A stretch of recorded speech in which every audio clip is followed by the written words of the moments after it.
Hi, this is Surya. Welcome back to Beyond Classroom.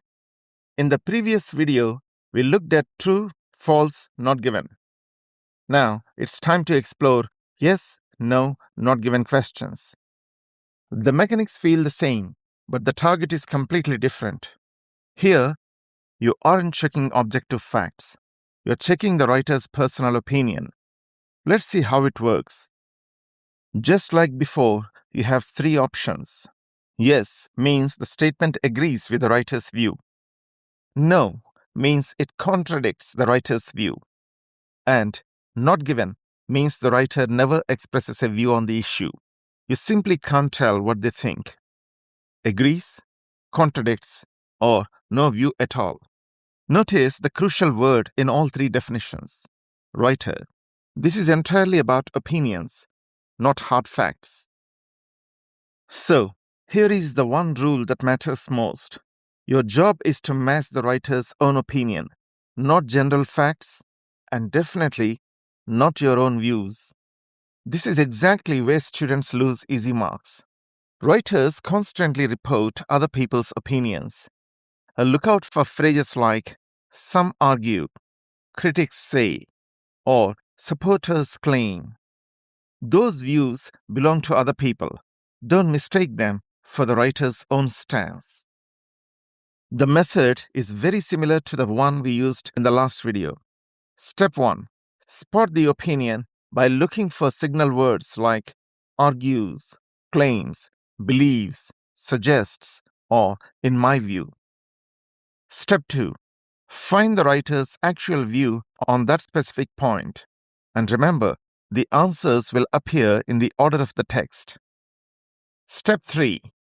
Compare the question statement to the writer's view. If it agrees, it's yes. If it contradicts, it's no. If the writer takes no stance, it's not given. Let's try it. Read this short opinion passage. Many urban planners continue to argue that building new roads is the best cure for traffic congestion. To my mind, this view is mistaken. Additional roads tend to attract additional drivers, so within a few years, congestion returns to its previous level, a pattern researchers call induced demand.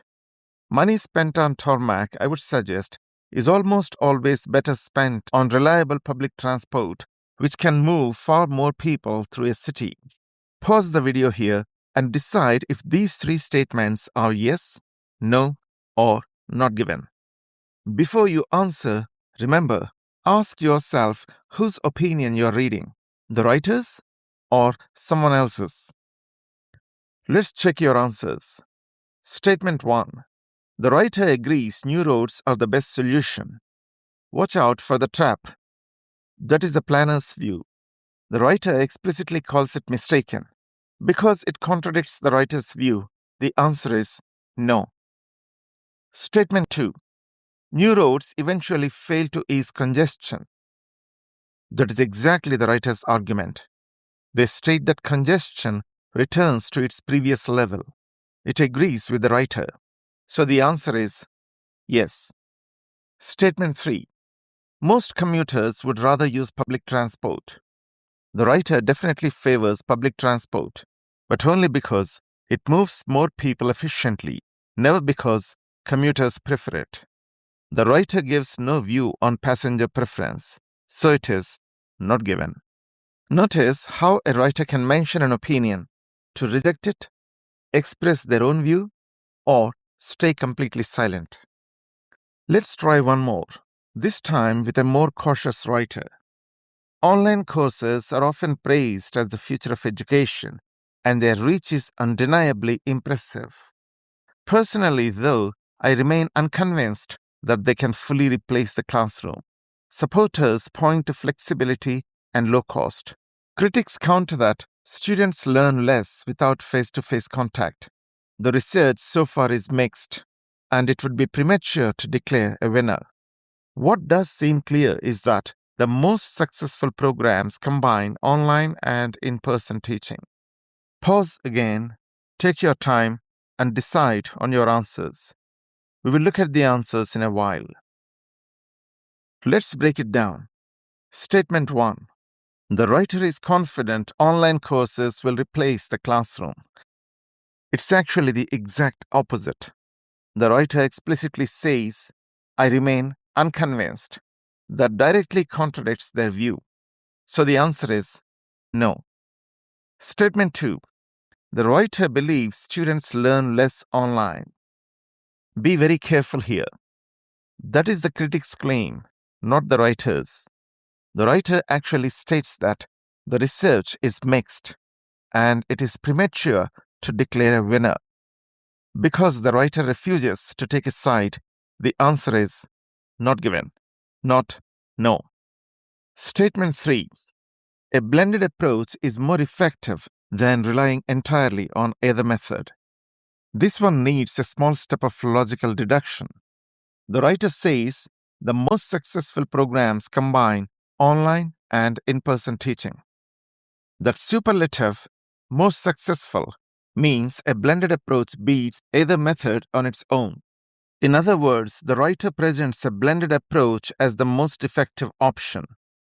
That agrees with the statement, so the answer is yes. Remember, a reported opinion that the writer refuses to endorse is always not given. And that's the number one trap that catches many students. But as we saw in statement 3, when a statement matches a view that the writer clearly supports, the answer is yes. Before we end this session, remember that yes, no, not given is entirely about the writer's opinion. Match their personal view, not general facts, and definitely not your own assumptions. Always double-check whose opinion you are actually reading. Coming up in the next video, we are tackling the trap that trips up nearly everyone in both of these question types. How to cleanly tell the difference between a false or no and a not given. If you found this video helpful, please like the video, share it with others, and subscribe to the channel. Leave a comment if you have any questions. Thank you for watching. I'll see you in the next video.